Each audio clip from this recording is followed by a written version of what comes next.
যেখান থেকে আমাদের সাথে আছেন সকলকে অনেক অনেক প্রীতি এবং শুভেচ্ছা জানাচ্ছি। আমরা শুরু করছি জাতীয় দুর্যোগ প্রস্তুতি দিবস 2025 উপলক্ষে বিশেষ আলোচনা অনুষ্ঠান দুর্যোগে করণীয়। জাতীয় দুর্যোগ প্রস্তুতি দিবসের এবারের প্রতিপাদ্য হচ্ছে দুর্যোগের পূর্বাভাস প্রস্তুতি, বাঁচায় প্রাণ ক্ষয়ক্ষতি। অনুষ্ঠানটি নিয়ে আপনাদের সঙ্গে রয়েছে আমি কৃষ্ণ কমল এবং এ বিষয়ে আলোচনার জন্য আমাদের সাথে এবারে রয়েছেন Mohammad Bayezid Bustami, technical coordinator CARE Bangladesh. আর বন্ধুরা, আপনারাও এই অনুষ্ঠানে সরাসরি অংশগ্রহণ করতে পারেন ফোন কিংবা কমেন্টসের মাধ্যমে। আর যে নম্বরে ফোন করতে হবে 017134844465।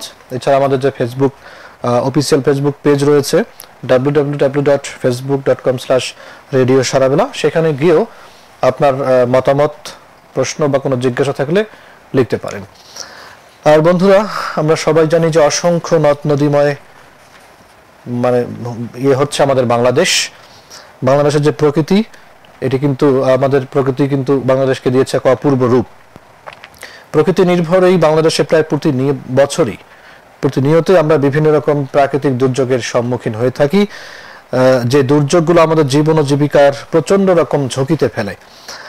এই সব প্রাকৃতিক দুর্যোগ থেকে নিজেদের জানমাল রক্ষার্থে কি ধরনের প্রস্তুতি নিলে ক্ষয়ক্ষতি কিছুটা কমানো যেতে পারে, সেগুলো নিয়েই কিন্তু আমরা আজকের অনুষ্ঠানে আলোচনা করব। এবং আমাদের সঙ্গে যিনি আলোচক আছেন তার কাছ থেকে আমরা সব বিষয়ে আলোচনা শুনবো। তো আমরা শুরুতেই অতিথি মহোদয় আপনাকে স্বাগত জানাচ্ছি আমাদের আজকের অনুষ্ঠানে। আমরা যেহেতু আজ দুর্যোগ প্রস্তুতি দিবস, তো আমরা যদি শুরুতে একটু জানতে চাই যে দুর্যোগ বলতে আমরা সাধারণত কি বুঝি এবং আমাদের দেশে বাংলাদেশে প্রধানত কি কি দুর্যোগগুলো হয়ে থাকে। শুরুতে আমি রেডিও সারাবেলাকে ধন্যবাদ জানাতে চাই আমাকে এখানে এই চমৎকার একটা প্রোগ্রামে আমন্ত্রণ জানানোর জন্য। বিশেষ করে দুর্যোগ প্রস্তুতি এবং দুর্যোগ প্রস্তুতি দিবস উপলক্ষে আজকে যে আলোচনা, সেখানে তো দুর্যোগ আসলে বাংলাদেশ, আমরা মোটামুটি সবাই জানি যে আসলে বাংলাদেশ খুবই দুর্যোগ প্রবণ একটা দেশ। তো এখানে দুর্যোগের এই বিষয়টা আসলে খুবই গুরুত্বপূর্ণ। আমরা এও জানি যে বাংলাদেশ আসলে দুর্যোগ ব্যবস্থাপনার চ্যাম্পিয়ন, আমরা এটা জানি। তো দুর্যোগ প্রস্তুতি এবং দুর্যোগ ঝুঁকি হ্রাস এবং দুর্যোগ ব্যবস্থাপনা, দুর্যোগ সারাদান, এই টোটাল জিনিসগুলো মিলিয়ে আসলে দুর্যোগ ব্যবস্থাপনা। সেখানে দুর্যোগের যে ঝুঁকি হ্রাসের যে ব্যাপারটা, সেখানে আসলে সর্বাগ্রে আসে। তো প্রথমে আমি যদি বলি যে আসলে দুর্যোগ এমন একটা জিনিস বা এমন একটা বিষয় যেটা কোনো একটা এলাকাতে যদি ঘটে যায় বা কোনো একটা এলাকাতে যদি সেটা ঘটে, তাহলে সেই এলাকার মানুষ আসলে বাহিরের সাপোর্ট ছাড়া সেখানে নিজেদের তার পূর্বের অবস্থা ফিরে যেতে পারে না। এরকম একটা অবস্থা যদি তৈরি হয়, তখন আমরা আসলে ওই অবস্থাটাকে মানুষের ওই কমিউনিটির বা ওই এলাকার ওই জায়গাটাকে আমরা তখন দুর্যোগ হিসাবে পরিগণিত করি। আরো অনেক ডিটেইল আছে দুর্যোগ। বাংলাদেশ এসওডি আছে, Bangladesh standing order on disaster. তো এখানে বিশেষ কিছু আইন, দুর্যোগ ব্যবস্থাপনা আইন আছে, সে আইনের মাধ্যমে দিয়ে কোনো একটা এলাকাকে দুর্যোগ ঘোষণা করা হয়, যেটা মহামান্য রাষ্ট্রপতি করে থাকেন। তো আমরা আসলে অত ডিটেইল যাচ্ছি না, বাট আমরা ওভারঅল হয়তো দুর্যোগ সম্পর্কে এখানে যে প্রস্তুতি বিষয়ক যে বিষয়গুলো থাকে, সেই বিষয়গুলো নিয়ে হয়তো আজকে আলোচনাটা হবে। জি, তো যাই হোক, আমরা বাংলাদেশের যে দুর্যোগগুলো হয় যদি একটু শর্ট করে সংক্ষিপ্ত আকারে বলেন যে কি কি দুর্যোগে আমরা হয়ে থাকি। বাংলাদেশে অনেক ধরনের দুর্যোগই হয়। আমাদের বাংলাদেশটাকে যদি আমরা চিন্তা করি, এটা আসলে দুইটা একদম মেজর দুইটা পার্ট। একটা হলো আমাদের উত্তর পার্ট, আর একটা হলো আমাদের দক্ষিণের পার্ট। তো আমাদের দক্ষিণের পার্ট থেকে যদি আমরা শুরু করে এখানে দেখি যে আসলে এখানে ঘূর্ণিঝড় এবং এখানে যে জলোচ্ছ্বাস, এই জায়গাগুলো আছে। এছাড়াও কিছু দুর্ভোগ আছে, যেমনটা হলো যে লবণাক্ততা এবং অতিরিক্ত পরিমাণে বৃষ্টিপাত বা অনাবৃষ্টি, এই জিনিসগুলো আমরা কিন্তু দক্ষিণ এলাকাতেও দেখে থাকি।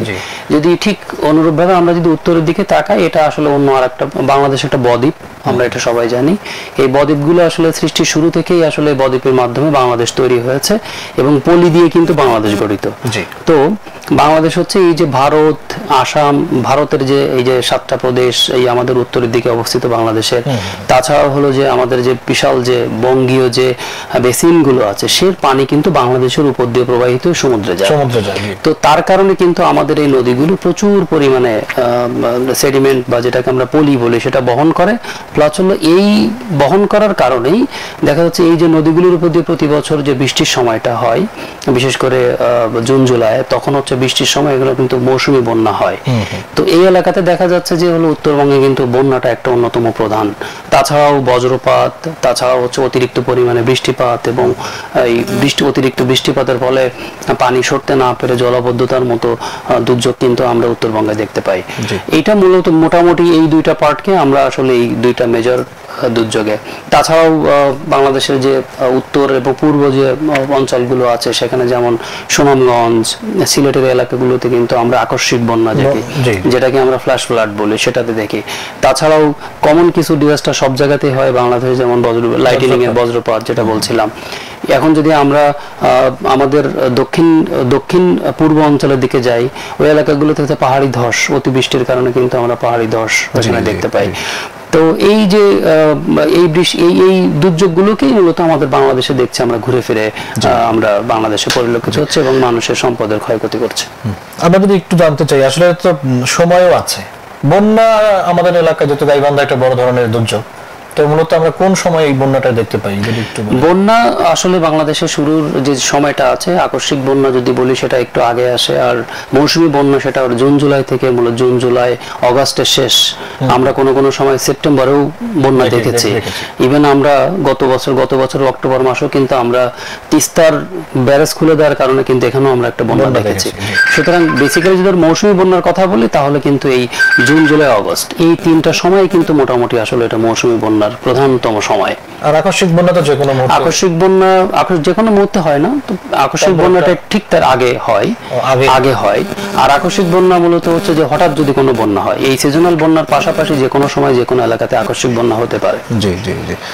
তো আমরা যদি একটু জানতে চাই যে বন্যার পূর্ব প্রস্তুতি হিসেবে কি ধরনের প্রস্তুতি আমাদের রাখা দরকার, এবং বন্যা শুরু হলেও তখন আমাদের কি করতে হয়? বন্যার এটা খুবই দারুণ একটা কোশ্চেন, দারুণ একটা প্রশ্ন এটা, এবং দারুণ একটা আলোচনার বিষয়, বন্যার পূর্ব প্রস্তুতি। প্রথমত এমন একটা কথা প্রচলিত আছে এবং সেটা প্রমাণিত, যদি আমরা প্রস্তুতিতে যদি আমরা $1 ব্যয় করি তাহলে গিয়ে দেখা যাবে আমাদের যখন সাড়া দানের প্রয়োজন হয় তখন প্রায় $7 সমান। তাহলে এটা দেখে আমরা সহজেই বুঝতে পারি যে বন্যা প্রস্তুতি বা দুর্যোগের প্রস্তুতিটা কিন্তু খুবই গুরুত্বপূর্ণ। প্রস্তুতিতে আমাদের $1 লাগে।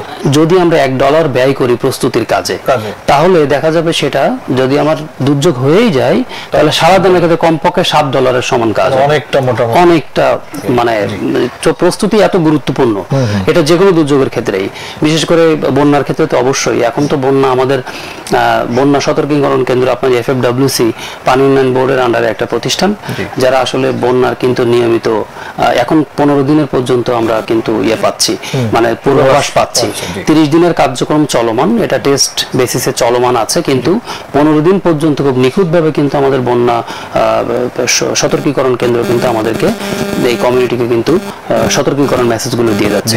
তো বন্যার পূর্বে মূলত যে কাজগুলো করা দরকার সেটা হলো যে কোনো লোকের বা কোনো মানুষের যদি ঘর বাড়ি একটু নিচু জায়গাগুলোতে থাকে, সে ঘর বাড়িগুলোকে একটু উঁচু জায়গাতে স্থানান্তর করা বা একটু উঁচু করা, বা তাদের যদি মাঠে যদি পর্যাপ্ত পরিমাণ ওই সময় যদি মানে হারভেস্ট করা, যেটা ফসল তোলা যায়, এরকম ফসল যদি থেকে থাকে সেটা বন্যার আগে সেটা তুলে নেওয়ার দরকার আছে। বা বিশেষ করে আমাদের চর অঞ্চলগুলোতে দেখেছে বন্যার ব্যাপক প্রভাব দেখা যায়, সেখানে স্কুলগুলো বন্ধ থাকে।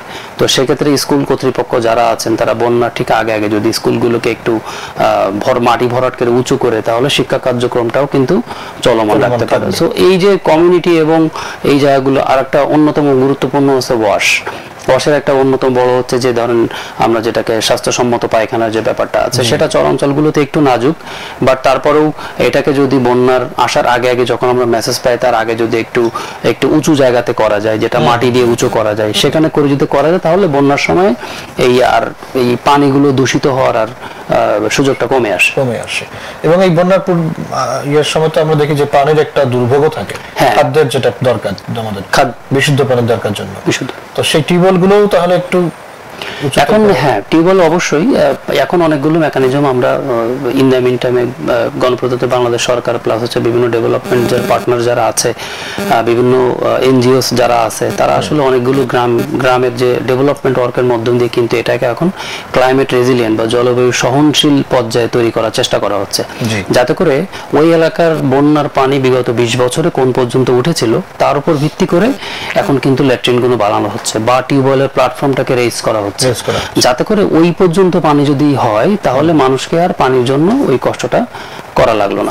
এখন যদি যে এলাকাতে এরকম ব্যবস্থা নাই, সেই এলাকাগুলো জনগোষ্ঠী এখন যেটা করতে পারেন সেটা হলো ওই এলাকাতে ওনাদের যে টিউবওয়েলটা আছে সেই টিউবওয়েলটাকে একটা অতিরিক্ত পাইপ কিনে নেওয়া, সেই পাইপটা কিনে নিয়ে টিউবওয়েলের গোড়ায় ওটাকে অ্যাটলিস্ট ফ্লাড লেভেলটাকে উঁচু করে রাখা, যাতে করে বন্যার সময় তার পাইপের গোড়াটা বা টিউবওয়েলের গোড়াটা বন্যার পানিতে তলিয়ে না যায়, যাতে করে ওই পানিটা উনি ব্যবহার করতে পারেন। তো এরকম কিছু সহজ, তাছাড়াও পানির যে পানি বিশুদ্ধকরণ কিছু ট্যাবলেট আছে ফিটকিরি দিয়ে করা যায়, তো পানি বিশুদ্ধকরণ ট্যাবলেটটা খুবই অ্যাভেলেবল, সব দোকানে চাইলে পাওয়া যায়। তো এটা অ্যাটলিস্ট একটু বন্যার প্রস্তুতির সময় আমরা যেমন বলি যে ঘরে শুকনা খাবার, চিড়া বা এই টাইপের মূল্যবান জিনিসপত্রগুলোকে যদি আপনি সযত্নে রাখেন, ওইটার সাথে সাথে যদি আপনি এই জিনিসগুলো অন্তর্ভুক্ত করেন, তাহলে বন্যাকালীন সময় আপনার যদি বন্যার পানিটা 3 দিন 6 দিন বা 10 দিন স্টে করে, তাহলে এই সময় এই কষ্টটা আসলে জনগোষ্ঠী আর পাওয়া লাগবে না। আমরা গাইবান্ধা আলোকে যদি একটু বলি, আমাদের গাইবান্ধা যদিও খুব একটা সেরকম ওই সমস্যাটি নেই, তারপরে বন্যার সময় একটু সাপের উপদ্রব বা অন্য কিছু উপদ্রব হয়, পোকামাকড়ের, যেহেতু উজান থেকে একটা পাহাড়ি ঢল নেমে আসে আমাদের, ওই তার সঙ্গেই বিভিন্ন রকম সাপ নেমে আসে। তো এই সময় আসলে কি প্রস্তুতি নেওয়া দরকার যাতে করে আমরা সেই সাপ থেকে সুরক্ষিত থাকতে পারি? প্রথমত সাপ, আপনারা কিছুদিন আমরা দেখেছি যে আমরা পদ্মার তীরবর্তী যে জায়গাতে রাসেল ভাইপার সাপ নিয়ে খুব ব্যাপক ভাইরাল একটা ইস্যু ছিল, আমরা দেখেছি সামাজিক যোগাযোগ মাধ্যমে। তাছাড়াও আসলে বন্যার যদি হয় কোনো একটা এলাকাতে, যদি রিপিটেডলি বন্যা হয় যেমন গাইবান্ধা বিশেষ করে, এই এলাকাতে সাপের উপদ্রবটা একটু কম থাকে, কিন্তু কোনো একটা নতুন এলাকাতে যদি, যেখানে বন্যা বিগত 2-5 বছর হয়নি, সেখানে যদি হয় তখন কিন্তু সাপের উপদ্রব হওয়ার সম্ভাবনা অনেক থাকে। তো এই ক্ষেত্রে যেটা করা যায়, যেটা একটা সবচেয়ে সহজ যে মেথডটা আছে সেটা হলো যে কার্বলিক অ্যাসিড যেটা পাওয়া যায়, সেটা আসলে ঘরের আশেপাশে এটাকে বা জানালাতে এখানে রাখা, যেখানে জানালা এখানে রাখতে পারে, যাতে ওইখান থেকে একটা গন্ধ ছড়ায়, যেটা হলো পরবর্তীতে সাপ এদিকে আর আসে না। এটা একটা করা যেতে পারে। তাছাড়া যদি কোনো কারণে এরকম কোনো ইনসিডেন্ট ঘটে, তাহলে অবশ্যই নিকটস্থ যে স্বাস্থ্যকেন্দ্র আছে সেখানে ওনাদেরকে যেতে হবে, কারণ সাপের কাটা বা সাপে দংশন করা যে চিকিৎসাটা একটু ডিফারেন্ট, অন্যান্য চিকিৎসার মতো না। সেক্ষেত্রে কোনো রকম ভাবে দেরি না করে এটা আসলে উপজেলা স্বাস্থ্য কমপ্লেক্স বা চেষ্টা করা উচিত মেডিকেল কলেজগুলোতে, যেখানে আসলে এখন সরকার থেকে বলা হয় যে প্রত্যেকটা উপজেলাতে, মানে বিশেষ করে দুর্যোগ প্রবণ এলাকাগুলোতে এই যে সাপের অ্যান্টিভেনম গুলো দিয়ে রাখা আছে।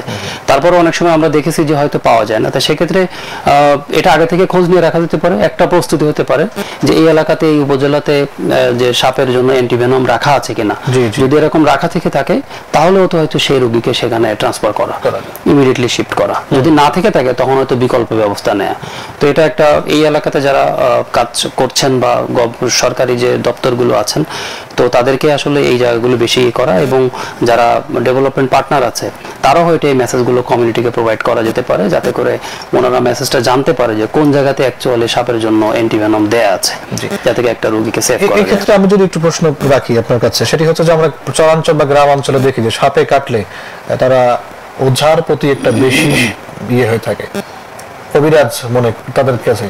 তো আসলে এটা চিকিৎসা, যেমনটি বলেন যে অন্যান্য রোগের থেকে এটা চিকিৎসাটা আলাদা, তো এই ক্ষেত্রে আসলে করণীয় তাদের কি? আসলে কি ওঝার কাছে যাওয়া দরকার নাকি এই অ্যান্টিভেনম নেওয়া দরকার? প্রথমত আমি আসলে ডাক্তার না, এক্ষেত্রে খুবই স্পেসিফিক সাজেশন দেওয়াটা মুশকিল। তবে একজন ডেভেলপমেন্ট ওয়ার্কার হিসাবে আমি আসলে এটাকে সাজেস্ট করব যে নিকটস্থ স্বাস্থ্যকেন্দ্রে যারা বিশেষজ্ঞ আছেন সেই বিষয়ে সেখানকার ওনাদের পরামর্শই নেওয়া।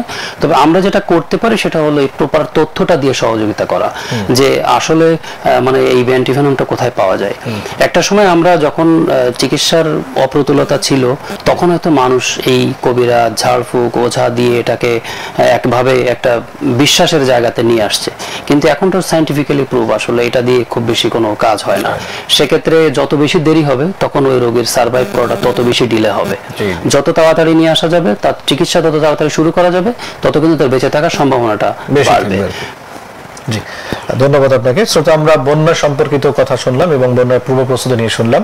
আর এই বিষয়ে যদি আপনার কোনো বলার থাকে বা জানার থাকে তাহলে আপনারা লিখতে পারেন ফেসবুকে, অথবা আমরা ফোন আমাদের হাতে রয়েছে 0173484465 নম্বরটি খোলা রয়েছে, আপনারা ফোন করতে পারেন।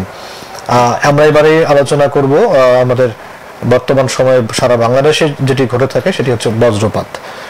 আর বজ্রপাত নিয়ে একটু আলোচনা করবো, যেহেতু গাইবান্ধাতেও আমরা মাঝে মধ্যে খবর পাই এবং আমরা দেখি প্রায়, এবং যে সময়টা আসতেছে সামনের সময়, এটা কিন্তু বজ্রপাতের একটা সময়ও আসতেছে। তো এর থেকে কিভাবে আমরা রক্ষা পেতে বা করণীয় কি, আমরা এই বিষয় নিয়ে এবার আলোচনা করবো। অতিথি মহোদয়, আমরা যদি এবার জানতে চাই যে বজ্রপাত তো একটি দুর্যোগ আমাদের বড় ধরনের, এবং এটি আমরা গত বছরও আমরা অনেক সংবাদ পেয়েছি গাইবান্ধায় বেশ কয়েকটি জায়গাতে মোটামুটি নিহতের খবর আমরা পেয়েছি বজ্রপাতে। তো এই বিষয়ে আসলে সতর্কতা অবলম্বন করার জন্য আমাদের কি করা দরকার? খুবই চমৎকার একটা বিষয় বজ্রপাত। আমরা খুবই অতি সম্প্রতি আসলে এটাকে দুর্যোগ হিসাবে ঘোষণা করা হয়েছে।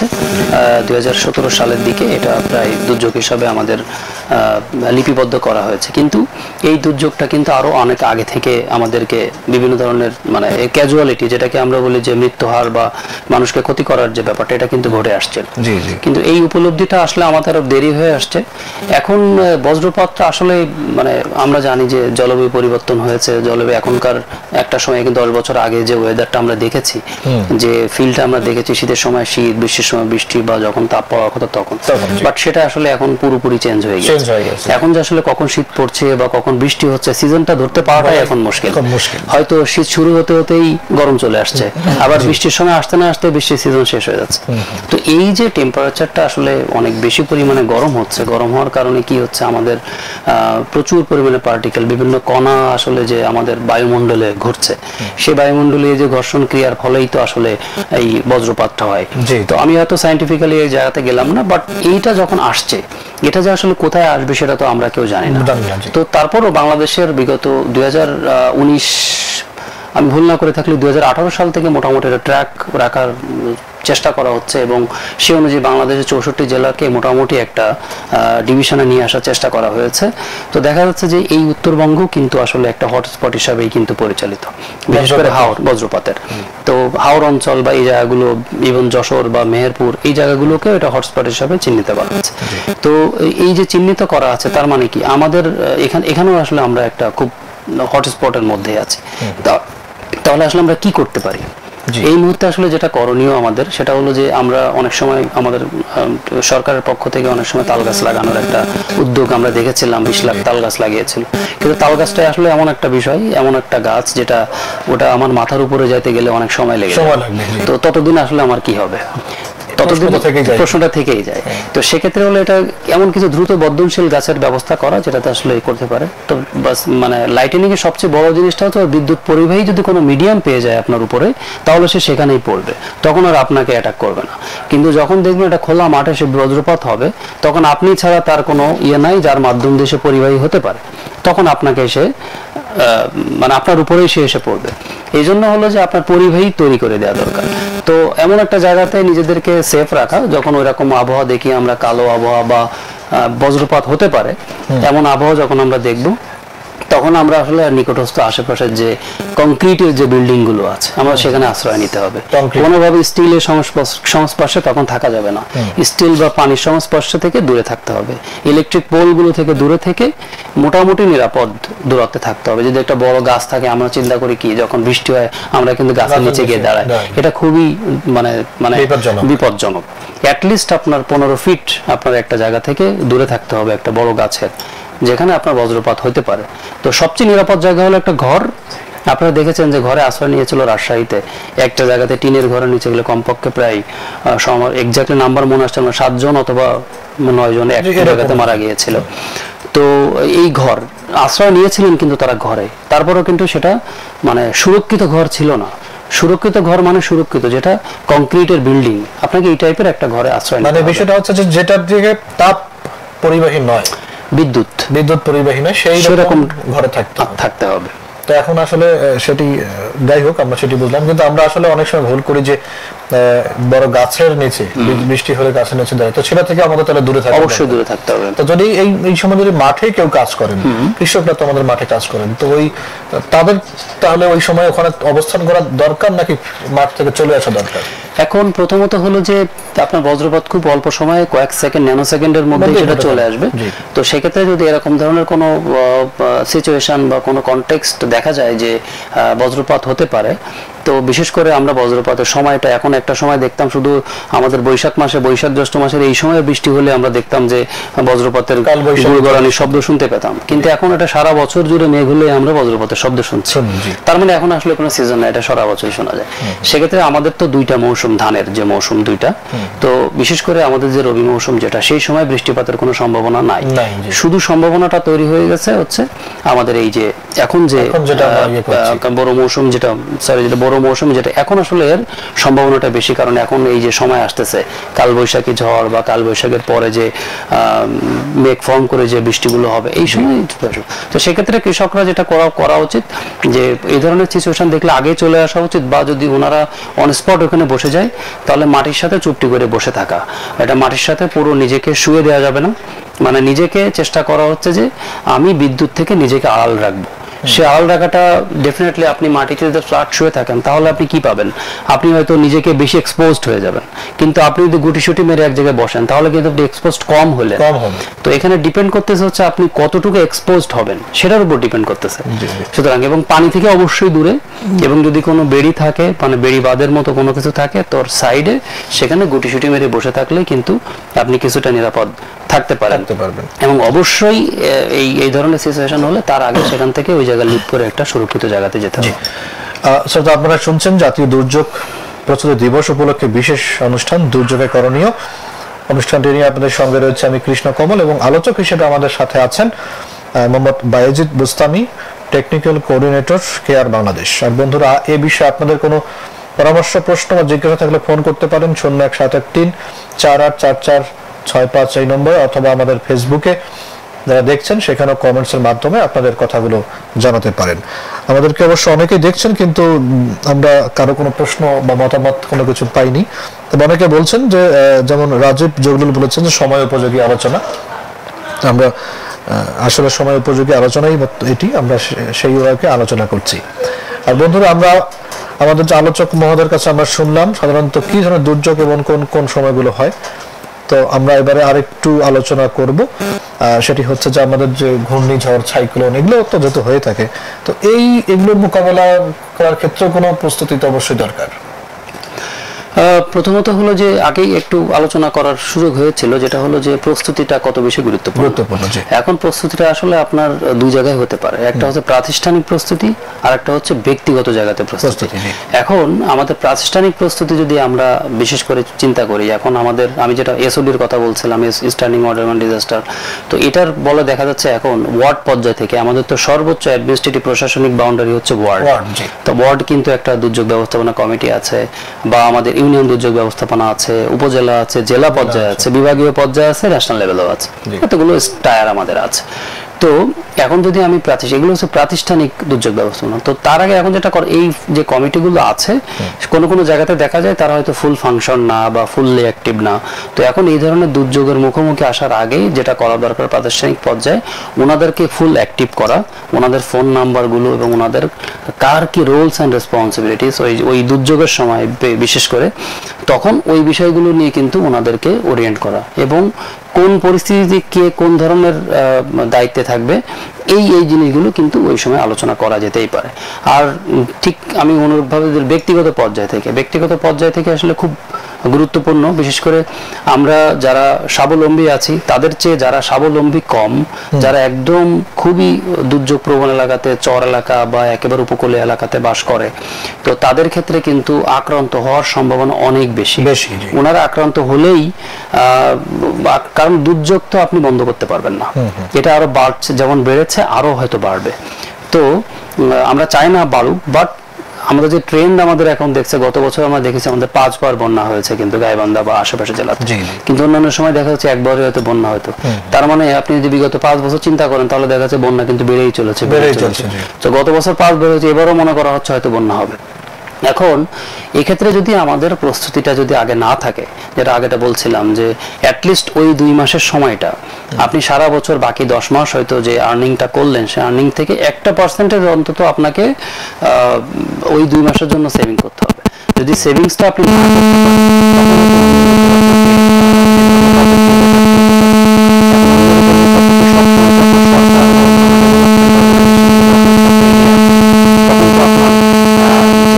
করতে আছে সেটা তো আরো বেশি ক্ষতি হতে পারে। সুতরাং এই জায়গাতে নিজেকে আগে আসতে হবে এবং মাথার মধ্যে এই পরিকল্পনাটা রাখা যে আমার বন্যা আসবে, সে আসার জন্য ওই 2 মাসে আমার পরিকল্পনা নিজের এই কন্টিনিউসি কিন্তু আগে থেকে ঠিক করে রাখতে হবে। তাহলে কিন্তু অন্যের আশায় বসে থাকলে কিন্তু আপনি যদি সহায়তা পান, সহায়তা কখনোই আসলে ওনার প্রয়োজনের তুলনায় সহায়তা দেওয়া সম্ভব হয় না। এটা কারোর এক একজনের প্রয়োজন এক এক রকম। কারো পরিবার হয়তো অনেক বড়, কারো পরিবার অনেক ছোট। তো আমরা কিন্তু যখন কোনো সহায়তা কার্যক্রম নিয়ে যাই তখন হয়তো সবার জন্য একই রকম নিয়ে যায়, সেটা কিন্তু সবার জন্য যে প্রস্তুতিটা নিয়ে রাখলে এই মানে রেসপন্সের যে বা রিলিফের উপরে যে ডিপেন্ডেন্সি, এটা হয়তো কমে আসবে। ফোন করেছেন। হ্যালো হ্যালো, আসসালামু আলাইকুম। আমি তুলসীঘাট থেকে জাহানারা বেগম বলছিলাম। জি, আমরা শুনছি, আপনি বলুন। জি, আমার একটা প্রশ্ন হচ্ছে যে আমরা তো আসলে আজকে জাতীয় দুর্যোগ মানে প্রস্তুতি দিবসের উপলক্ষে আসলে অনুষ্ঠানের আয়োজন করেছি। তো আমরা সবসময় বন্যা, খরা এসবের কথা শুনি, কিন্তু আমি ইদানিং কালে দেখছি যে আসলে রংপুর বা ঢাকায় অর্থাৎ বাংলাদেশের যে ভূমিকম্পের একটা প্রকোপ আসলে ভূমিকম্প তো আসলে দুর্যোগের মধ্যেই পড়ে। তো এই দুর্যোগ হ্রাসের জন্য মানে কিছু ইউনিক আইডিয়া বা প্রোগ্রাম বা দেখা যাচ্ছে প্রশিক্ষণ এসব কি দেওয়া হচ্ছে বা তাদের কোনো পরিকল্পনায় আছে কিনা? জি, ধন্যবাদ আপনাকে। ভূমিকম্প আসলে এটাও একটা আমাদের দুর্যোগ। অবশ্যই এটা আপাকে প্রশ্নকর্তাকে ধন্যবাদ, খুবই গুরুত্বপূর্ণ একটা বিষয়। আমরা হয়তো বন্যা আলোচনা করছিলাম, তো অনুরূপভাবে আসলে ভূমিকম্প কিন্তু বাংলাদেশের ভূমিকম্প হয় মূলত আসলে প্লেট, আমাদের পৃথিবীটা বিভিন্ন প্লেটের উপরে অবস্থিত। সেই প্লেটগুলো যখন একটা জায়গা থেকে আরেকটা জায়গাতে মুভ করে তখন হয়তো ভূমিকম্পগুলো তৈরি হয়। তো এই ভূমিকম্পের বাংলাদেশের চারপাশে আসলে ভূমিকম্প জোন ও এই প্লেটগুলো থাকার কারণে বাংলাদেশ কিন্তু ভূমিকম্পের ব্যাপক ঝুঁকিতে আছে। তার মধ্যে বিশেষ করে আমাদের সবচেয়ে বেশি ঝুঁকিতে আছে আমাদের সিলেট যে অঞ্চলটা, ওই অঞ্চলটা বেশি ঝুঁকিতে। সেখান থেকে পর্যায়ক্রমে হয়তো কমে এসে গিয়ে দেখা যাচ্ছে এই গাইবান্ধাও কিন্তু ভূমিকম্পের একটা ঝুঁকিতে আছে, প্লাস আমাদের চট্টগ্রামের ওই অংশটাও হলো ভূমিকম্প ঝুঁকিতে আছে। এই ক্ষেত্রে যদি বলি আমাদের আমাদের কোস্টাল মানে আমাদের উপকূলীয় এলাকাটা আবার ভূমিকম্পের জন্য, ঘূর্ণিঝড়ের জন্য সবচেয়ে বেশি ঝুঁকিতে আছে, কিন্তু সেক্ষেত্রে তারা ভূমিকম্পের জন্য এতটা ঝুঁকিতে নাই। তো যেটা আবার এখানে আছে। এখন যেটা করা যায় সেটা হলো যে বাংলাদেশের আমরা জানি যে ভূমিকম্প আসলে কোনো দুর্যোগই আসলে মানুষকে সরাসরি মারে না, মারে কি আমাদের এই যে দুর্বল অবকাঠামো সেটাই কিন্তু আমাকে মারছে। জি জি জি। যদি বন্যা হয় আপনার ঘরটা যদি খুব ভালনারেবল থাকে তাহলে ভেসে যেতে পারে, আপনি মারাও যেতে পারেন। ভূমিকম্প যদি আপনি আপনার বিল্ডিং এর যে কোড আছে, বাংলাদেশ সরকারের যখন কোনো এলাকাতে আপনি ঘর করতে যাবেন, পাকা বিল্ডিং করতে যাবেন, তখন কিন্তু আপনাকে অনুমতি নিতে হবে। অনুমতি নিতে থাকলে সেখানে কিছু রুলস দেয়া থাকে বা কিছু নির্দেশনা দেয়া থাকে যে আপনি কতটুকু পরিমাণ রাস্তার ছেড়ে দিতে হবে বা ওই অল্পটুকু জায়গার মধ্যে কতটুকু বিল্ডিং তুলতে পারবেন, তুলতে পারলেও আপনি কি ম্যাটেরিয়ালস কি পরিমাণ ব্যবহার করবেন, এই যে বিষয়গুলো আছে এই বিষয়গুলো মেনে যদি আপনি একটা বিল্ডিং করেন তখনই কিন্তু আপনি বুঝতে পারবেন যে আপনি একদম সেফ ওই ভূমিকম্প থেকে। কিন্তু আমাদের দেশে হরহামেশাই আমরা বিল্ডিং করে ফেলছি, কোনো ধরনের কারোর কাছে অনুমতি নেওয়ার প্রয়োজনও মনে করি না, বা অনুমতি নেই হয়তো 3 তলা করার জন্য আমরা করে ফেলেছি হয়তো 5 তলা। আমাদের দেখার লোকেরও হয়তো কম আছে, লোকবল কম থাকার কারণে আমরা হয়তো আইনটা প্রয়োগ করতে পারছি না। কিন্তু যদি ভূমিকম্প হয়ে যায় ক্ষতিটা কার হবে? আমাদেরই হচ্ছে, ক্ষতিটা হয়তো আমাদেরই হবে। আমরা অন্যের দোষারোপ করে নিজে তো বাঁচতে পারছি না, তাহলে এই ক্ষেত্রে নিজে সচেতন হওয়াটা জরুরি। তার আগে যেহেতু আমরা একটা বিল্ডিং করেই ফেলেছি তাহলে যদি যারা সিভিল ইঞ্জিনিয়ার আছেন তাদের কাছ থেকে অ্যাটলিস্ট একটা পরামর্শ নেওয়া যে এই বিল্ডিংটার কোন জায়গাটা আমার জন্য নিরাপদ। আপনি ভূমিকম্পের সময় মাত্র কয়েক সেকেন্ড সময় পাবেন, এই কয়েক সেকেন্ড সময় আপনি একতলা থেকে নিচে যাওয়ারও সময় নাও পেতে পারেন, আবার 3 তলা থেকে 1 তলা পর্যন্ত যেতেও পারেন। তাহলে নিজের ঘরের মধ্যে আপনি কোন জায়গাটা সেফ সেই রকম জায়গাকে আগে আইডেন্টিফাই করতে হবে। সেই অল্প কয়েক সেকেন্ডের মধ্যে নিজেকে সেভ করার জন্য আপনার সেই জায়গাগুলোতে অবস্থান করতে হবে। তো অবস্থান করলে হয়তো ক্ষয়ক্ষতিটা কমে আসতে পারে। তাছাড়াও এখানে বিশেষ করে এই প্রোগ্রামের মাধ্যমে যদি আমাদের সরকারের নীতি নির্ধারণী যারা আছেন ওনারা যদি শুনে থাকেন, ডেফিনেটলি ওনাদের ব্যবস্থা আছে। আর আমরা যে ডেভেলপমেন্ট পার্টনারের পক্ষ থেকে যারা আমরা আসি, আমাদের আসলে সামর্থ্য বা আমাদের সীমাবদ্ধের কিছু জায়গা আছে, তো আমরা বিভিন্ন সচেতনামূলক যে কার্যক্রমগুলো আছে সেগুলো করতে পারি, কিন্তু পলিসি ইমপ্লিমেন্ট করা বা পলিসি বাস্তবায়ন করা সরকারের, সেটা আসলে সরকারকেই আগায় আসতে হবে এই জায়গাতে। এবং আমার ব্যক্তিগতভাবে নিজেও সচেতন না হলে এই ভূমিকম্পের মতো লার্জ স্কেলের দুর্যোগ কিন্তু আমরা আসলে মোকাবেলা করাটা আমাদের জন্য কঠিন। আমরা অনুষ্ঠানের শেষের দিকে চলে এসেছি। আমরা আরেকটি বিষয় জানতে চাই, বর্তমান সময়ে কিন্তু দেখতেছি এখন গ্রামে হোক শহরে হোক বা যে কোনো কলকারখানায় হোক, সব জায়গাতে একটা গ্যাস, এলপি যে গ্যাস রয়েছে সিলিন্ডার নিয়ে, এটি নিয়ে কিন্তু এখন ব্যবহার হচ্ছে সব জায়গাতেই, রান্না বান্না সহ অন্যান্য কাজও হচ্ছে। বিশেষ করে হোটেলগুলোতে গেলেও দেখা যায় যে সবসময় গ্যাসের লাইন দিয়ে কিন্তু চলছেই, রান্না বান্না চলছে। এবং অনেক জায়গাতে মানে ঝালাই করতেছে সেটিও গ্যাস দিয়েও করছে। তো এখন বিষয়টা হচ্ছে যে গ্যাস লাইন লিকেজ যদি হয়ে থাকে, হওয়ার পরে তো অগ্নিকাণ্ড ঘটে একটা, তো এটা থেকে আমরা কিভাবে রক্ষা পেতে পারি? যদি আমাদেরকে এটা যতটা দুর্যোগের মধ্যেও পড়ে অগ্নিকাণ্ড, তো এই এখন যেহেতু গ্যাস লাইন লিকেজ হওয়ার পর যদি অগ্নিকাণ্ড না ঘটে, সেক্ষেত্রে আসলে আমাদের করণীয়টা কি বা কি রকম সাবধানতা অবলম্বন আমাদের করা দরকার? খুবই দারুণ একটা প্রশ্ন। এমন কোনো বাসা নাই যেখানে হয়তো আমাদের গ্যাসের সিলিন্ডার নাই। আমরা জানি যে প্রাকৃতিক গ্যাস, লিকুইড ন্যাচারাল গ্যাস, যেটা আসলে খুবই নবায়নযোগ্য একটা শক্তি, বাট এই নবায়নযোগ্য যে শক্তিটার ব্যবহার বাংলাদেশে আসলে খুব মানে যত্রতত্রভাবে হয়ে গিয়েছে।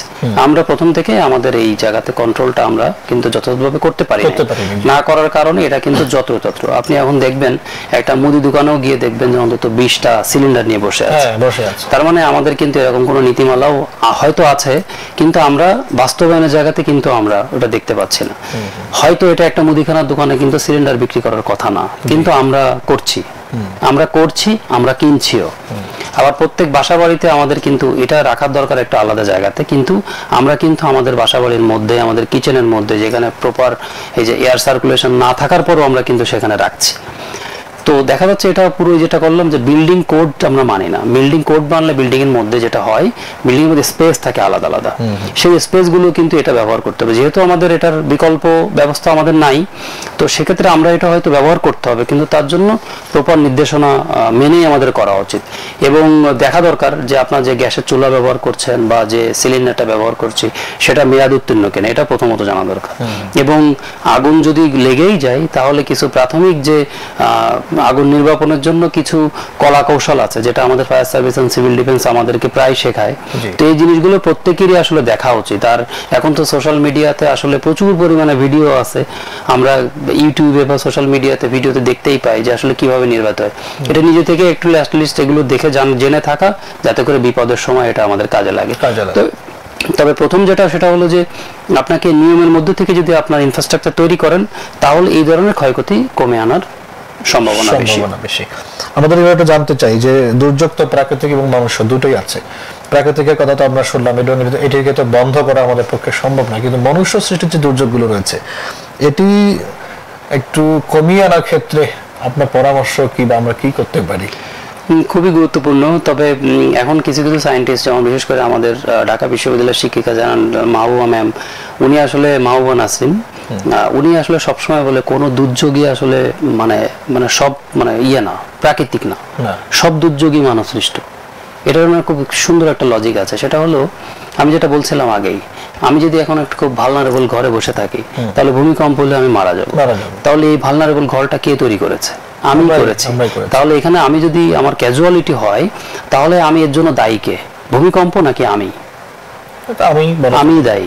তাই যদি হয়, তাহলে এই ধরনের আমি যদি সাইক্লোন প্রোন এরিয়াগুলোতে আমার খুব রেজিলিয়েন্ট হাউজিং থাকে, তাহলে সাইক্লোন আমাকে হয়তো উড়ায় নিয়ে আসতে পারলো না, তাহলে আমার সার্ভাইভ করার ক্যাপাসিটি বাড়তে পারে। কিন্তু আমার ঘর যদি মাটির তৈরি করা থাকে, চাল থাকে, তাহলে কি আমি সার্ভাইভ করতে পারবো? না, তাহলে সেটাও তো আমার আর্থিক সামর্থ্যের জন্য আমি হয়তো পারি নাই, কিন্তু এটাও তো হয়তো আমার কারণে।